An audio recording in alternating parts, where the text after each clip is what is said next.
Dans cette vidéo, je vais te montrer comment rééduquer, comment renforcer ton périnée de chez toi.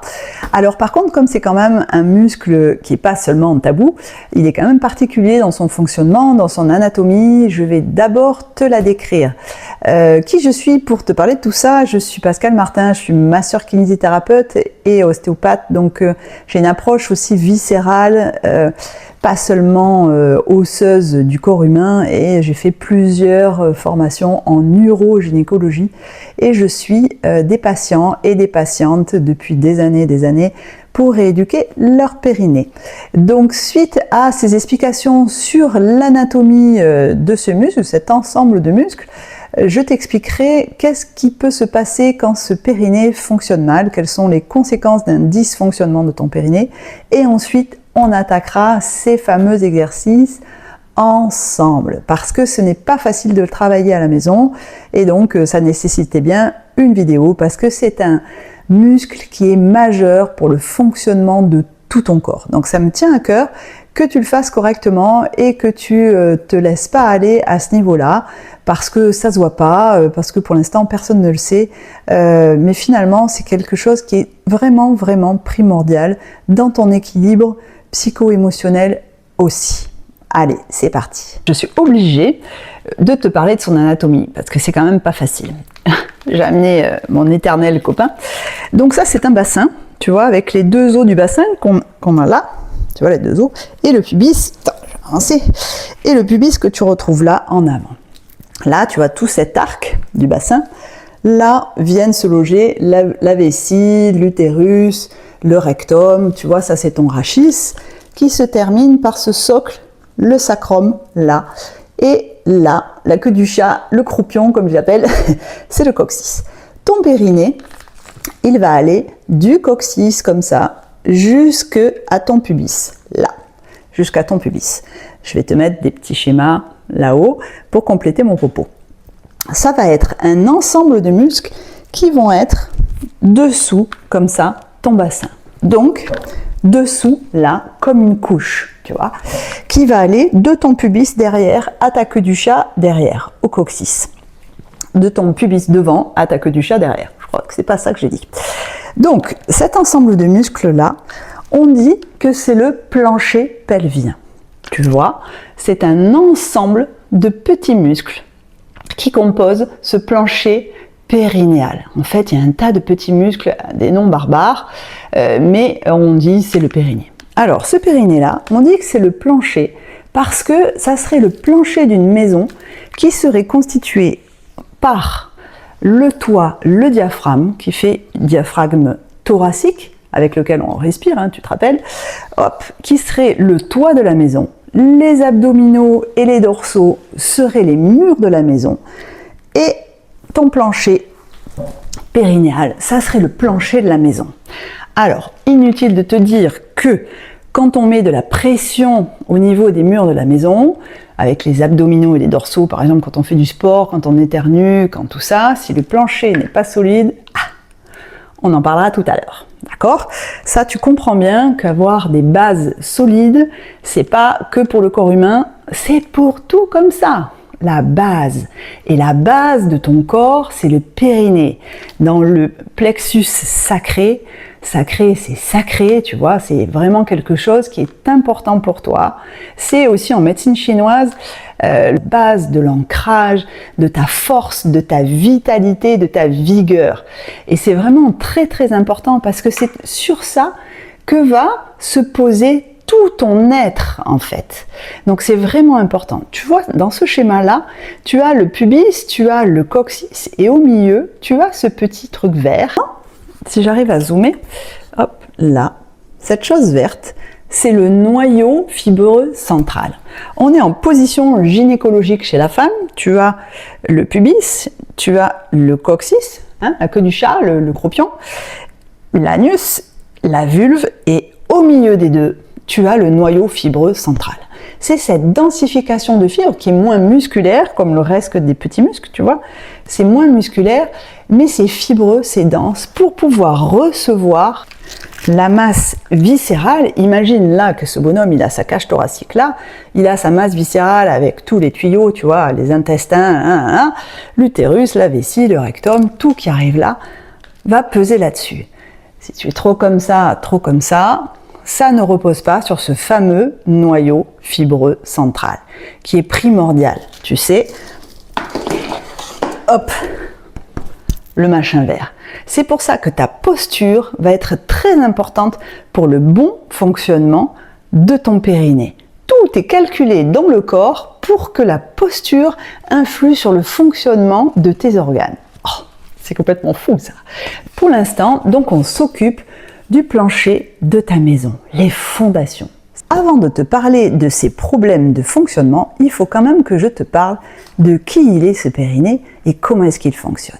Ce n'est pas un muscle comme tous les autres. Quand tu tousses, quand tu éternues, quand tu fais du sport, tu te dis pas « je contracte mon périnée, je vais tousser, je contracte mon périnée ». Non, ça se fait de façon automatique. Donc, notre but à nous, ça va être non seulement de le renforcer, mais de lui donner de nouveau cette façon réflexe de travailler. Alors, on ne peut pas le travailler comme un muscle ordinaire, comme un biceps ou comme un quadriceps, qui sont dits muscles à contraction volontaire. Donc le périnée, il est sympa parce qu'il a ces deux capacités. On ne peut pas contracter tous les muscles du périnée de façon volontaire, mais la plupart. Oh, c'est quand même bien fait. Donc, on va rééduquer ce muscle de façon un petit peu particulière pour restaurer, en fait, non seulement sa force, parce que parfois, quand il nous est arrivé des choses, il perd en puissance, donc on va récupérer sa puissance, mais on va récupérer aussi sa capacité à s'assouplir, à être élastique, parce qu'on dit que c'est comme un hamac, tu vois, je t'ai dit le plancher pelvien, mais c'est entre un hamac et un trampoline. Il faut qu'il soit ni trop tendu comme un ding ding ding, un trampoline, tu vois, il ne faut pas que si tu cours, tes viscères qui te tapent dans le diaphragme, tu vois, ding ding ding ding, non, ça va pas. Ils travaillent en syncinésie avec le diaphragme. Ils ont les deux les mêmes mouvements. À l'inspire, en fait, le diaphragme descend et le diaphragme pelvien, qu'on appelle, c'est-à-dire le périnée, descend aussi. À l'expire, quand on souffle, le diaphragme thoracique monte et le périnée se contracte. Ils fonctionnent ensemble. Mais tu comprends bien qu'il ne faut pas qu'il soit distendu comme un hamac, tu vois, un hamac où tu es comme ça dedans, voilà, super relax, mais il faut qu'il ne soit pas trop tendu comme un trampoline. Il faut qu'il soit un petit peu, voilà, tonique, mais souple. C'est pas facile. Donc on va travailler ces deux composantes, capacité à réagir de façon adaptée quand on en a besoin, et sa capacité à communiquer avec le muscle qui est autour de la vessie, qui s'appelle le détrusor. Voilà, ce fameux réflexe de Mahony, on en parlera tout à l'heure. Donc c'est quand même un muscle qui n'est pas simple, qui n'est pas facile à rééduquer, mais c'est pour ça que je t'explique, parce que ce n'est pas seulement de la force, il faut que l'image de ce muscle revienne dans ton cerveau. Tu sais, je t'ai parlé de l'homo onculus, c'est-à-dire l'image de tout ton corps de façon sensitive et en fait représentée au niveau de ton cerveau là. Et en fait, la taille des parties de cet homo onculus montre la proportion de neurones qui vont à cet organe. Par exemple, tu vois que la bouche est extrêmement grosse, ça veut dire qu'il y a beaucoup de neurones qui vont sensitifs, qui vont travailler au niveau de la bouche, qui est un organe très sensible. Au niveau du périnée, normalement tu vois sur l'homo onculus aussi, il est très innervé. Sauf que quand il dysfonctionne, ces neurones ne font plus de connexion.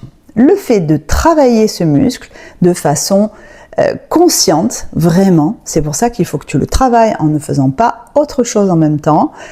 Quand tu le travailles de façon consciente, tu recrées des connexions neuronales, c'est-à-dire en fait, tu vois, les neurones, c'est comme des petits, je vais pas dire asticots, mais des petits fils avec des dendrites comme ça, comme des ventouses qui vont se ventouser entre neurones, pour communiquer entre eux des messages au niveau du cerveau. Plus tu vas travailler ça, et plus tu vas faire des connexions, et plus ton homo onculus sera riche de connexions. Il faut restaurer ça pour que le réflexe de miction, le réflexe dans lequel fonctionne le périnée, soit efficace. Ça, c'est extrêmement important que tu comprennes que ce n'est pas uniquement du renforcement musculaire, mais c'est de la recorticalisation. Donc, il faut que tu travailles en conscience. Voilà. Le périnée, il sert à la continence, c'est-à-dire à retenir ses urines, à retenir ses selles, mais il sert aussi à la miction et il sert aussi à la défécation, c'est-à-dire de libérer les urines, d'uriner, de faire pipi, ou de libérer ses selles, de faire caca.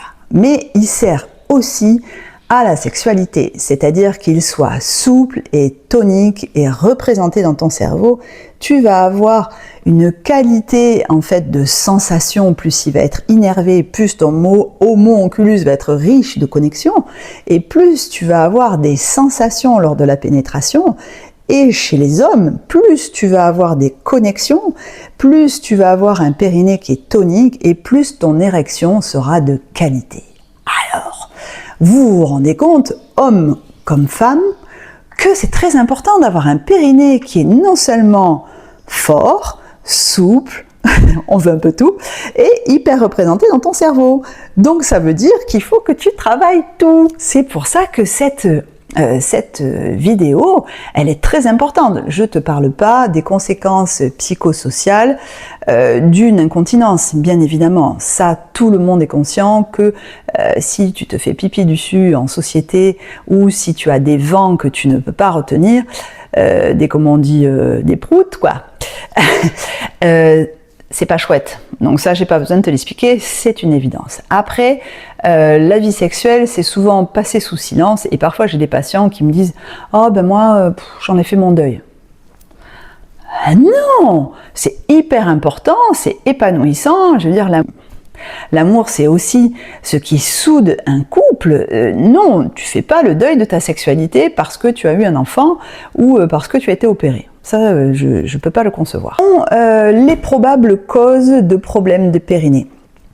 Tout d'abord, tu peux avoir chez les jeunes, suite à un accouchement, le poids du bébé pesant énormément selon la prise de poids qu'on a, le poids du bébé, la façon dont s'est passé l'accouchement, le périnée peut être endommagé et refuser de se contracter, refuser de travailler après l'accouchement. En France, pour les Français, 10 séances de rééducation chez un kinésithérapeute ou chez une sage-femme sont offertes à 100% par la France, par le peuple français, fraternel et solidaire.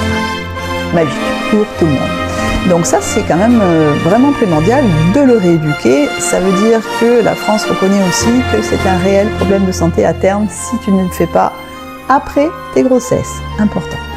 Imaginons que tu aies une chirurgie, que ça soit une épisiotomie avec juste quelques points au niveau de ton périnée, ou si tu subis une chirurgie par voie basse au niveau de ta prostate. Évidemment, le périnée, c'est comme n'importe quel muscle, tu sais, si tu coupes au milieu d'un quadriceps, le lendemain, il fonctionne moins bien. Donc ça, le problème, c'est que quand on coupe comme ça une structure, le corps est en mode cicatrisation, et il dit stop les gars, faut coudre, faut que ça cicatrise, nous on force plus. Sauf que quand on marche, très vite, on arrive petit à petit à récupérer son quadriceps. Le périnée, si tu fais pas la rééducation, ça revient pas ou ça revient peu. Donc il faut absolument, si tu as eu une chirurgie au niveau de ton petit bassin par voie basse, il faut reprendre ta rééducation. Ensuite, tu peux avoir, parce que bon, il est un petit peu affaibli par des grossesses, par des accouchements difficiles, et puis tu fais de la corde à sauter, tu fais du trampoline, tu fais de la course à pied de façon intensive, tu as une bonne puissance abdominale, donc tes murs ont une pression superbe, il faut que ton plancher pelvien soit solide, sinon effectivement il y a risque d'incontinence. Donc là, plus tu... En fait, souvent les sportifs elles me disent oui non mais ça va, c'est pas trop. Ça ne passe pas, ça s'aggrave avec l'âge, parce que si tu as vu des vidéos sur la préménopause, avec la diminution de tes œstrogènes, en fait, tu as ta fonte musculaire qui, cette fameuse sarcopénie, atteint aussi les muscles de ton périnée. Donc s'ils n'avaient pas suffisamment de force, en vieillissant, ils en ont de moins en moins. Et il n'est pas rare que j'ai des femmes qui sont entre 70 et 80 ans qui viennent se rééduquer au cabinet. Alors c'est vrai que maintenant 70-80 ans, tu vois, t'es pas foutu. Et les nanas, elles veulent aller au yoga, elles veulent aller au qigong, elles veulent aller à la gym, au Scrabble, au cours d'anglais. Elles sont super toniques et évidemment, ça n'arrive pas chez les mollasses. Elles font leur rééducation du périnée parce que à 70-80 ans, non, la vie elle n'est pas finie et t'as pas envie de mettre des couches. D'ailleurs, grosse parenthèse, quand je vois les pubs à la télé des nanas qui sont super contentes de mettre des couches et de dire oh vas-y je me lâche, je crois que c'est ça la pub, ça me rend dingue. Donc non, tu te lâches pas. Qui est content de se lâcher dans une couche pendant sa gym? Moi je sais pas qui c'est qui fait ces pubs, mais alors chaque fois ça me rend dingue. Bon, je ferme la parenthèse, c'était mon coup de colère du jour.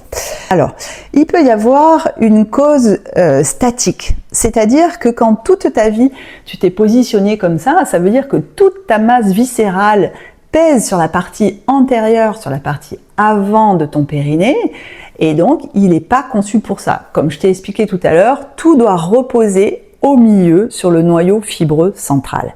Donc quand toute ta masse viscérale, donc tout ce que tu as dans ton ventre et ton rachis, tout ça pèse en avant de ton périnée, eh bien, potentiellement tu as aussi en fait des angles viscéraux qui sont modifiés, c'est la descente d'organes, tu vois, tu as tout qui pendouille là-dedans. Je t'ai pas expliqué, mais il n'a pas qu'un rôle de continence, il a un rôle vraiment de soutien de toute cette masse viscérale. Évidemment que tes organes, ils ont des ligaments suspenseurs qui sont accrochés au péritoine, à des fascias qu'il y a au milieu du ventre, et aussi aux vertèbres, mais ce périnée vient aussi soutenir tes organes. Donc quand il est trop mou, et ben, tu sais, bon, vieillissant, t'as un peu tous les organes qui, tu vois, il y a tout qui va vers le bas. C'est sympa comme image, mais c'est la triste vérité, tu vois, c'est pas que là et là, quoi. À l'intérieur aussi, ça pendouille. C'est formidable, ça, tu n'y avais pas pensé, je suis sûre. Mais effectivement, même ton utérus, tu vois, il pendouille un peu sur la vessie, tu vois, je te mets le schéma. Et tout ça, en fait, vient toser, on parle.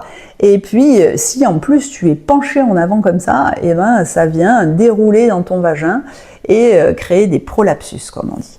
Donc ça s'opère, mais par une bonne rééducation bien conduite, ça peut se récupérer. De la même manière, si tu es en projection postérieure, tu as toute ta masse viscérale qui pèse sur la partie postérieure de ton périnée, et ça aussi, ça marche pas, et on a en fait, pareil, des prolapsus rectaux, c'est-à-dire le rectum qui vient ptoser, qui vient déborder dans ton vagin et qui n'est pas à sa place. Donc ça, les problèmes posturaux, c'est important de le corriger, de te remuscler. Je te rappelle que je fais des cours de gym toutes les semaines, donc en avant, si jamais tu veux travailler ta posture, tac, tac. Tu fais les exercices de gym, tu vois, chaque semaine, il y en a un. Tu fais les exercices de gym pour travailler en fait ta capacité à te redresser et avoir tes épaules au-dessus de ton bassin de manière à ce que toute ta masse viscérale pèse de façon équilibrée entre l'avant et l'arrière de ton périnée. Cause neurologique, c'est-à-dire que si tu as une pathologie neurologique et qu'effectivement les nerfs qui partent de ton cerveau, que ça soit quelque chose de cérébral, une maladie qui part du cerveau, ou que ça soit quelque chose de tes nerfs périphériques ou de ta moelle épinière, là effectivement tu vas pouvoir travailler ton périnée pour ne pas perdre cette fonction, envoyer des influx nerveux, tu vois, faire passer le courant électrique de ton cerveau jusqu'à ton périnée, augmenter les influx nerveux pour perdre le minimum. Par exemple, dans la sclérose en plaques, tu peux essayer, si vraiment tu commences à sentir que ça ne fonctionne pas comme avant, stimuler le passage comme ça de cet influx nerveux, de cet influx électrique vers ton périnée. Plus tu vas faire des connexions et moins tu vas perdre. Donc effectivement, les endroits où par exemple dans la sclérose en plaques où le message nerveux passe moins bien parce que les gaines de myéline sont abîmées par la sclérose, tu vas pouvoir créer d'autres connexions, d'autres passages vers des neurones qui sont encore en bonne santé. C'est l'exemple de la sclérose en plaques, mais il peut y avoir d'autres pathologies où le périnée dysfonctionne. De toute manière, plus tu le travailles et moins tu perdras. Et dernière cause, il y a aussi possiblement, suite à un épisode infectieux, à une bronchite avec des toux itératifs, des toux répétés, longues, c'est possible que tu t'épuises à tousser, qu'effectivement tu fatigues ton périnée et qu'à ce moment-là, il décompense. Ou une hospitalisation, tu vois, où tu restes longtemps allongé, ton périnée était déjà pas top, et en fait tout ton corps s'amoindrit et effectivement, il finit par ne plus être fonctionnel suite à une grosse fatigue. Il est possible aussi que si tu prends des antidépresseurs, il peut ne pas fonctionner. Alors ça, c'est un réel problème en rééducation parce que les antidépresseurs, quand c'est nécessaire, mais ça met toute la personne en down, tu vois. C'est-à-dire que son métabolisme, son catabolisme, sa capacité à dépenser de l'énergie est aussi amoindrie. Il n'y a pas que ses humeurs et ses émotions, mais il y a aussi le fonctionnement de ses muscles. Donc sur un périnée qui est un peu limite, ça décompense. Donc il faut vraiment peser la pertinence de ce traitement antidépresseur qui est lourd de conséquences. Quand il y a une prise de poids et qu'en plus tu te pisses dessus, ou les selles, je te raconte même pas, il faut voir si vraiment tu peux pas diminuer ou faire autrement, parce que là c'est problématique, parce qu'effectivement pour récupérer le périnée alors que tu as un médoc qui te calme comme ça, là c'est pas fastoche. Bon, à réfléchir, à peser avec tes thérapeutes compétents, bien sûr. Je n'interviens pas, mais c'est juste pour te donner en fait les retours que j'ai eus moi avec les femmes qui étaient sous traitement. La rééducation est vraiment très longue. On va faire cette rééducation ensemble. Je vais te proposer 4 exercices. Selon ton niveau de rééducation, tu fais ou l'un ou l'autre ou les 4. Sache qu'à petit effort, grand bénéfice. C'est-à-dire, je ne veux pas que tu fasses une demi-heure. Ce n'est pas un muscle normal comme les muscles squelettiques où on peut le travailler. Il fatigue très vite, surtout quand il est faible. Donc, tu fais un petit peu, souvent, à des moments où tu peux, ça c'est important. On va faire tous les exercices assis, mais après, en fait, en progression, tu peux faire debout, allongé, 4 pattes. Sur le côté, c'est intéressant. En courant, pourquoi pas. Tu verras que tu peux le faire à plein d'endroits, en conduisant, tu peux le faire à plein d'endroits pendant les publicités. Mais d'abord, tu vas essayer de commencer assis. Ce que j'aimerais qu'on commence par faire, c'est une prise de conscience. Tu te rappelles les exercices? Tu te rappelles les schémas anatomiques que je t'ai mis? Voilà. Tu te rappelles du pubis, là devant, derrière le coccyx. Je t'invite à bien te redresser et à essayer de visualiser cette partie. Alors, pose-lui. On se met bien les pieds à plat, on se redresse, comme je te l'ai dit. On essaye vraiment de mettre sa colonne vertébrale, sa masse viscérale, pile au milieu du périnée. De ressentir ses os. On met une main dessous, l'autre main dessous. Et on va aller chercher ses ischions. La partie dense, tu vois, de ton os iliaque sur lequel on doit être assis tout le temps. La partie épaisse de ton os du bassin. Et là, au milieu de ces deux os, tu as ton noyau fibreux central et hop, en arrière l'anus, en avant le vagin ou la verge donc pour les hommes et en arrière l'anus. Donc on va essayer de percevoir ça. Maintenant, on respire. On enlève ses mains, on se replace sur ses ischions. Je t'invite peut-être à ne pas te mettre sur quelque chose de confortable comme moi, mais une chaise de manière à sentir un petit peu plus les os du bassin et de pouvoir te situer dans ton corps. Déjà, tu fermes les yeux, je t'invite à fermer les yeux et à ressentir ta masse viscérale. D'abord ton ventre. Tu essayes de respirer, de gonfler le ventre, on inspire. De souffler, on expire. D'abord, bien te concentrer sur ton ventre, puis ton bas-ventre. Le bas-ventre, je te parle au-dessus de ton pubis. Tu peux partir de ton nombril, voilà, faire une ligne droite, tu vois, doucement. Et quand tu tombes sur une partie dure, c'est ton pubis. N'hésite pas à appuyer un peu pour sentir. Tu vois, mon nombril est là. Et hop, tu progresses comme ça, voilà, hop. Et là, on arrive le pubis. Derrière, tu mets ta main sur ton sacrum et tu descends. Tu descends jusqu'à trouver la queue du chat. Tu verras, bah après, il n'y a plus rien en fait. Hein. Et le il n'y a plus rien, non, c'est pas il n'y a plus rien. Tu tombes sur le début du périnée. Donc là, on a une main sur le pubis devant, une main sur le coccyx derrière. Et tu respires toujours avec ton bas-ventre. Se grandit bien, on a toujours la bonne posture. Et maintenant, tu vas imaginer ce hamac qui se tend entre ta main avant et ta main arrière. On inspire maximum, ton diaphragme descend et ton périnée descend aussi. Et maintenant, on va souffler et d'essayer de ressentir qu'en expiration forcée, ton périnée remonte vers ton diaphragme. On souffle.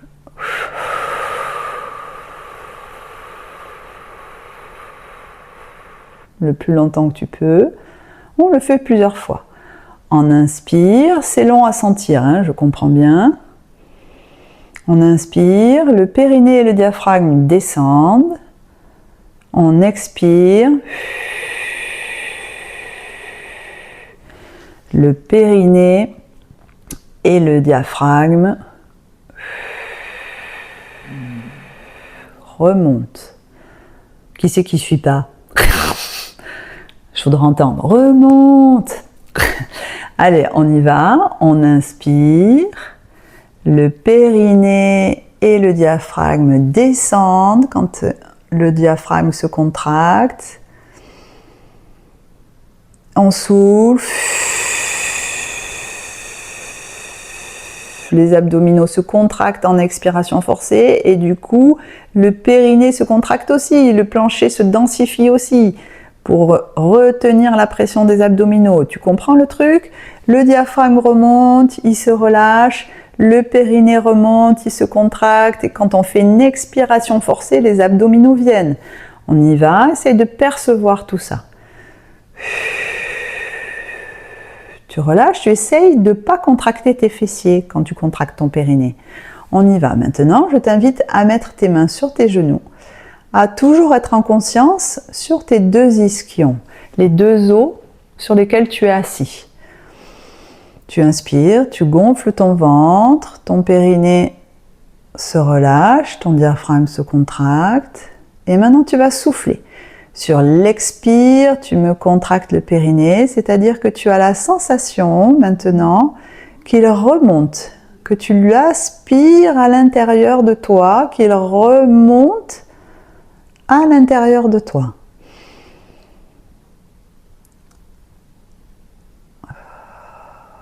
Tu souffles bien. Ok, tu inspires à ton rythme, tu souffles à ton rythme. Allez, on inspire, on gonfle le ventre. Et quand tu souffles, ton périnée se contracte, il remonte à l'intérieur de toi, il remonte, il remonte, il remonte, comme si tu aspirais ta masse viscérale. Tu inspires. Et allez, tu souffles, et lors de cette expiration forcée qui va engager tes abdominaux, tu contractes ton périnée qui s'ascensionne à l'intérieur de toi. On dit comme si tu voulais aspirer un spaghetti, tu vois. Essaye de te concentrer. Ok, ça tu le fais plusieurs fois. Maintenant, deuxième exercice, c'est l'exercice de la fermeture éclair. On va partir de derrière, de ton croupion, vers devant et faire un zip. Tu vois la fermeture éclair, zip, elle part de derrière et tu viens la refermer devant. On s'ancre bien dans les pieds, toujours on se grandit bien, les épaules au-dessus du bassin et on va fermer les yeux pour mieux ressentir ce muscle et on essaye de contracter son anus de façon forte et puissante pour bien le sentir. C'est plus facile parce que tu vois, tous les jours tu vas à la selle, donc il est quand même bien représenté au niveau du cerveau. Les hommes, pareil, hein, bien évidemment. On serre bien son anus, on rapproche les berges comme ça du muscle, du constricteur de l'anus, il s'appelle le petit tout, et on le serre, on le serre, on le serre, et en avant, ça fait presque une bascule du bassin. On vient petit à petit, doucement, doucement, doucement, tirer sur le zip de la fermeture éclair, le zip, non le zip c'est pas ça, le zip jusque à ton pubis. Ça bascule d'avant en arrière. On vient serrer, resserrer le constricteur de la vulve qui referme la vulve, et hop, presque tu dois voir la verge bouger quand tu finis ton zip, ok? Et on relâche tout. Si tu peux, bien sûr, tu y associes ta respiration. Allez, on recommence, j'essaie d'être un peu plus clair. On passe de derrière, tu visualises ton coccyx, la queue du chat sur lequel est accroché ton périnée. Tu vas contracter ton anus sans contracter tes fessiers, ça c'est le plus difficile. Essaye de ne pas trop faire d'apnée non plus. Tu serres, tu serres, tu serres maximum ton anus comme si tu voulais retenir un vent. Tu serres, tu serres, tu serres, et petit à petit, tu sens que tu vas engager tous tes muscles du périnée vers le devant de ton pubis, comme si tu tirais sur un zip pour fermer la fermeture éclair jusqu'à ton pubis. Voilà, on ferme tout, on ne veut rien qui passe. On tient bien cette contraction et on repose. Alors pour pas trop vous ennuyer, j'ai fait ça un petit peu rapidement. J'aimerais que tu fermes cette fermeture éclair à peu près sur 6 à 10 secondes et que tu me fasses bien 30 secondes de repos. C'est un muscle qui se fatigue très vite, je te l'ai dit, donc tu me fais des gros temps de repos. J'espère que tu vas reprendre ces exercices petit à petit, bien les visualiser, bien te concentrer sur ça. Tu dois être seul et tranquille à travailler cet exercice. Tu ne regardes pas les infos, c'est bien que tu sois en conscience pour créer les connexions neuronales. Je te rappelle, l'homo onculus, hein, on fait des connexions neuronales là-haut, dans la zone dédiée à l'appareil urogynécologique. D'accord? C'est important que tu penses ça. Maintenant, troisième exercice, l'exercice de l'ascenseur. Oh, ça se complique. Alors, l'ascenseur, tu vas visualiser un ascenseur qui est au rez-de-chaussée, tu vois, il vient te chercher, et puis au premier, au deuxième, voire au troisième étage. Donc, tu vas essayer d'aspirer comme ça ton périnée et petit à petit de monter par cran, tu vois, de plus en plus haut, de renforcer, contracter ta contraction de plus en plus de façon puissante. Alors on y va. On met les mains sur les hanches, mets tes mains sur mes hanches, je délire. On met les mains sur les genoux, pardon, craquage. On contracte bien son périnée, on ferme ses yeux pour bien s'intérioriser, on visualise les petits schémas que je t'ai mis tout à l'heure, c'est important que tu y penses à ton anatomie. Et allez, tu serres l'anus, parfois c'est plus facile, puis tu serres ta vulve, ton vagin, tu essayes de tout rétrécir, la verge qui commence à remonter, hop, ça contracte le muscle, et on va aspirer jusqu'au premier étage. On fait un aller jusqu'au premier étage, on fait une petite pause et allez, on monte un peu plus haut au deuxième étage, la contraction est un peu plus intense, tu souffles, c'est sur l'expire, on monte au deuxième étage et quand tu es arrivé au deuxième étage, c'est pas suffisant, tu mets encore de l'intensité et tu montes au troisième étage. Donc là, tu es limite en apnée, ça tremble et tout ça. Et tu inspires, tu relâches tout. Sur ce genre d'exercice, il est possible que tes grands fessiers s'engagent. C'est normal. Et que tu aies un petit peu le... Tu vois, là on fait le spaghetti, tu vois. Tu te vois aspirer le spaghetti, c'est un petit peu ça. Donc, hop, anus, vulve, verge, il y a tout qui contracte comme ça vers le haut. C'est ça que je veux que tu ressentes. Mais on fait un travail comme ça de progressivité, de puissance et de profondeur. Parce que, je t'en ai pas parlé, mais il y a une couche superficielle, des muscles un peu plus superficiels du périnée et des muscles profonds. Et là, il faut aller les chercher parce que c'est eux aussi qui soutiennent bien toute ta masse viscérale. Allez, on refait ça une deuxième fois. On y va. On est au rez-de-chaussée de l'immeuble. On est tout bien relax parce que, je t'ai expliqué, il faut à la fois qu'il soit souple et détendu et à la fois puissant. Donc on va aussi travailler le relâchement, c'est ça qu'on travaille en biofeedback aussi au cabinet, je vais t'en parler tout à l'heure. Donc on relâche tout, on détend bien, tu vois, on étale le fessier, on essaie de se répandre un peu sur son assise, sans s'avachir, se répandre en bas, tu vois, relâcher. Parce que lors d'un rapport sexuel aussi, il faut avoir cette détente, tu vois, il faut que le muscle aussi, il soit récepteur, il soit détendu, il soit ouvert, il soit ok, tu vois, souple. Donc là, hop, on se détend dans son bassin. Et allez, on va progressivement, on monte dans l'ascenseur, on se connecte avec son périnée et on va monter du rez-de-chaussée au premier étage. On visualise l'ascenseur qui monte à l'intérieur de toi, ce périnée qui pousse comme ça vers le haut. Puis on est arrivé au premier étage, on met un peu plus de tension, on aspire un petit peu plus le spaghetti pour monter jusqu'au deuxième étage. Tu montes jusqu'au deuxième étage, tu contractes bien ton diaphragme pelvien, ton périnée, et allez, pourquoi pas, on met un peu plus d'intensité et on monte jusqu'au troisième étage et on essaye de tenir. Tenir, tenir, tenir, tenir. On tient là-haut au troisième et on laisse tomber la cabine jusqu'au rez-de-chaussée. Alors ça se fait pas, mais on va se permettre. Et allez, on se laisse relâcher. Ça, tu le fais au moins 10 fois. Si tu fais les 4 exercices de cette rééducation, 10 fois c'est bien. Je préfère que tu fasses 10 fois chaque exercice, 2 à 3 fois par semaine, plutôt que de faire une demi-heure de rééducation, c'est beaucoup trop. Fais-le bien, fais-le peu, et ça marche bien. Dernier exercice maintenant, on va faire une contraction rapide. Donc ça, ce sont les fibres rapides, c'est les plus faciles, c'est pour ça que je garde à la fin quand on n'en peut plus. Ce sont les fibres qui réagissent quand on tousse, quand on rit, quand on a un effort violent, un gros sprint. Elles ne durent pas longtemps comme chez les sprinteurs, mais ce sont ces fibres-là qu'il faut travailler, les fibres blanches, les fibres rapides, les fibres phasiques, on appelle, qu'il faut travailler pour ce genre d'effort. Donc on va faire une dizaine de hop, hop, contractions brèves et intenses du périnée. On se met en même position et allez, on fait 10 fois ça. C'est parti. On contracte d'un coup, on aspire le spaghetti. Tu vois, comme si on avait peur qu'on nous voit, quoi. Alors, sans sursauter, hop, hop, allez, hop, t'as même les oreilles qui montent des fois, hop, allez, hop, hop, hop, tu aspires bien à l'intérieur et hop.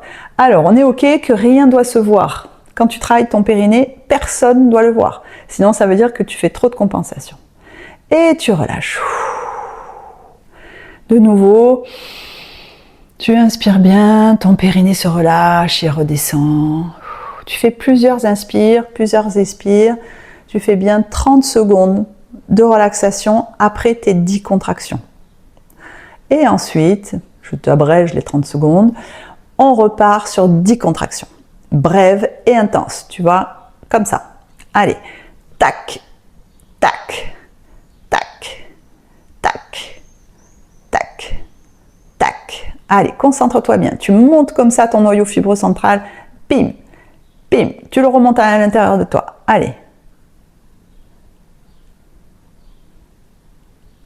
Ok, super. Peut-être dans une autre rééducation, je te ferai des exercices un petit peu plus compliqués du périnée. Alors, pour celles qui sont en rééducation et par exemple durant mes vacances, je leur dis de faire des exercices. Tu vois, tu as ta sonde que peut-être ton kiné ou ta sage-femme t'a prescrit, tu peux la placer, si tu travailles en position gynécologique dans ton lit, tu peux la placer en intravaginal pour travailler. Pour les hommes, je ne l'ai pas prise, mais pareil pour la sonde anale. C'est une petite sonde qui est à peu près comme ça, hein, n'ayez pas peur pour ceux qui ne connaissent pas. Vous pouvez travailler, ça vous fait un rappel sensitif qui va vous aider à faire les contractions. Sachant que quand elle est en place, la sonde, vous devez sentir qu'elle s'intériorise et qu'elle s'ascensionne comme ça, d'accord? Qu'elle s'intériorise dans le vagin et qu'elle s'ascensionne. Si quand vous contractez le périnée, elle ressort, là, c'est qu'il y a une inversion de commande, vous poussez. Là, quand vous contractez le périnée, si elle sort, c'est stop. Vous ne faites pas les exercices, c'est que vous êtes en train de pousser, ça ne va pas du tout. Il faut à chaque fois, elle s'ascensionne et elle s'intériorise, ok? Le spaghetti qu'on aspire, alors ça c'est un gros spaghetti, je suis d'accord. Bon, mais si on a eu des enfants, ça c'est que dalle, hein, ok? Ça, ce sont les électrodes qui sont reliées à la machine pour travailler en biofeedback. Le biofeedback, qu'est-ce que c'est chez un kiné ou chez une sage-femme? Ça permet en fait de travailler quand tu as ta sonde qui est placée comme ça c'est relié à l'ordinateur, et en fait on travaille avec des écrans ou par exemple, c'est hyper ludique.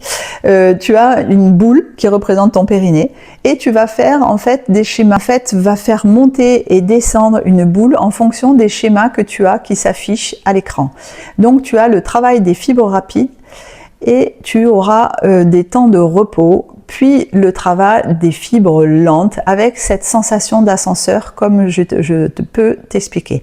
C'est pour ça que ces exercices que je t'explique ici sont un petit peu pour pallier à ce manque de rééducation. Alors, tu as tes raisons pour ne pas aller chez un kiné ou chez une sage-femme, mais sache que ce n'est pas facile de se discipliner et si tu as vraiment du mal, n'hésite pas à consulter, bien sûr. Sinon, si tu fais cette rééducation 2 à 3 fois par semaine, ou 5 minutes de ci de là quand tu peux, quand tu as un nourrisson ou quand tu as d'autres enfants ou que tu as d'autres contraintes dans ta vie, il n'y a pas de problème. Ça peut se travailler partout, tout le temps, même sans sonde, il n'y a pas de problème. Voilà, j'espère que cette vidéo t'a plu.